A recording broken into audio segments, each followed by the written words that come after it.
तो दोस्तों आप सबका स्वागत। और मेरी दास्तान में भाग 3 में आपको सुना रहा हूँ।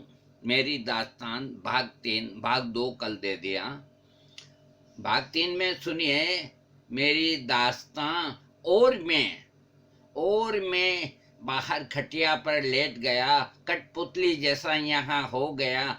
मन में बेचैनी सी होने लगी, आंखें भीगने लगी। इस कालू से कैसे जीत सकूंगा, कैसे लड़ सकूंगा। ऐसे तो और भी 2-4 और भी होंगे, सेठ के कई चमचे कुर्सी होंगे।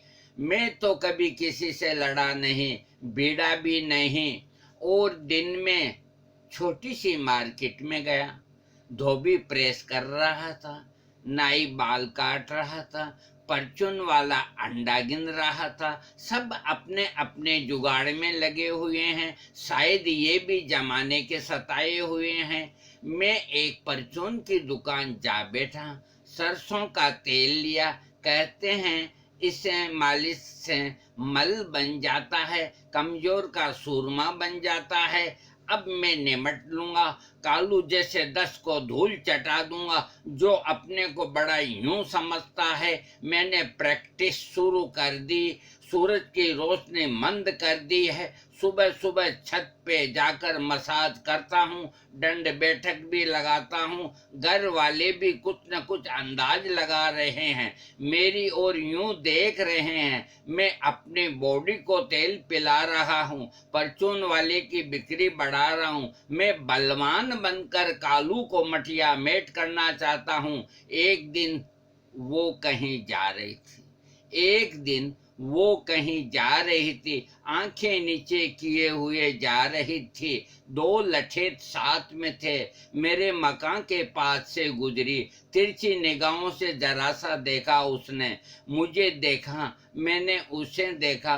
गूंगा गूंगे की भाषा समझ जाते हैं, इश्क इश्क को बतिया लेते हैं। मेरी अब धड़कन भी बढ़ने लग गई। मैंने उसकी आंखों में विवशता देखी, शायद कह रही हो कि मैं पास आना तो चाहती हूँ पर आ नहीं पाती। अब मैं आप ही बताओ, कुछ मुझे भी सुझाओ। मैं इन लठेतों से लड़ भी नहीं सकता, अपने यार को भूल भी नहीं सकता।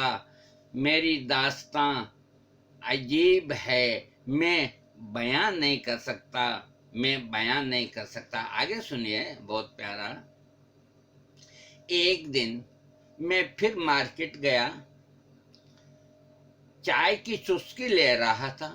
शहर में फिल्म लगी थी, इसी की चर्चा थी। अनारकली को कैद कर दिया, बेड़ियां डाल दी। कोई गा रहा था, प्यार किया तो डरना क्या। मुझ में कुछ ताकत का संचार हुआ। मैं सलीम से कमजोर नहीं रहना चाहता, अनारकली को इस हाल में हासिल करना चाहता था। भीड़ में गपशप का लुत्फ ले रहा था। मेरे भी गांव के 2 दोस्त थे। मैं अधमरा सा था, वे पूरे मैं अधमरा सा था, वे पूरे मरे हुए से थे।